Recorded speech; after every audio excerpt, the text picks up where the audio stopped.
સુરત મહાનગરપાલિકાની સરથાણા લાઇબ્રેરીમાં ખુરશીઓ તૂટેલી હાલતમાં જોવા મળી હતી। વિદ્યાર્થીઓ જમીન પર બેસી વાંચવા મજબૂર બન્યા છે, ત્યારે આપના કોર્પોરેટર લાઇબ્રેરી પહોંચ્યા હતા। તેના દ્વારા મહાનગરપાલિકાને રજૂઆત કરવામાં આવી હતી। વિદ્યાર્થીઓને બેસવા માટે ખુરશીઓ આપવામાં આવે તેવી માંગ કરવામાં આવી છે।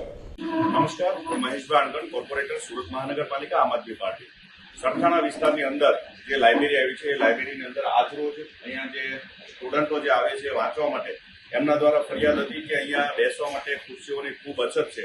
છેલ્લા 1 વર્ષ કરતાં પણ વધારે સમયથી આ અછતને પહોંચી વળવા માટે સેન્ટ્રલ સ્ટોરને 1000 કરતાં પણ વધારે ખુરશીઓની પરચેસિંગ માટે કહેવામાં આવ્યું છે, પરંતુ આજ સુધી એક પણ ચેર અહીંયા પહોંચી નથી। સુરત મહાનગરપાલિકાનું 10,000 કરોડનું બજેટ છે, તેમ છતાં જે શહેરીજનો, જેમના વાલીઓ આ કોર્પોરેશનને ટેક્સ ભરે છે, વેરો ભરે છે, અને એમના જ બાળકોને જ્યારે અહીંયા સુવિધાઓ માટે ના મળતી હોય ત્યારે સૌથી દુઃખદ બાબત એ છે કે તમામ તંત્ર શું કરે છે।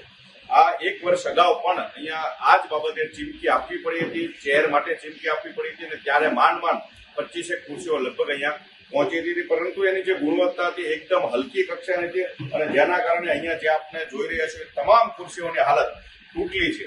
આજે સવારની અંદર જ્યારે અહીંયા વાંચવા માટેની ભીડ સૌથી વધુ હોય છે, ત્યારે લોકો વડીલોને બેસવા દે કે સ્ટુડન્ટો વાંચે એ પણ એક સમસ્યા છે। આજના દિવસે ભારતીય જનતા પાર્ટી અને સુરત મહાનગરપાલિકા બંનેને આ કોર્પોરેશનની આ જે લાઇબ્રેરી સરથાણા વિસ્તારની 86 નંબરની જે લાઇબ્રેરી છે, ત્યાં તાત્કાલિક ધોરણે કોઈ પણ પ્રકારના ફંડમાંથી અથવા ઓન ફંડમાંથી અહીંયા ચેરની વ્યવસ્થા કરવામાં આવે એવી આપશ્રીને વિનંતી છે। સાથે જે તકલીફ પડે છે અહીંયાના વિદ્યાર્થીઓ પોતે પોતાના મુખ્ય કહે છે।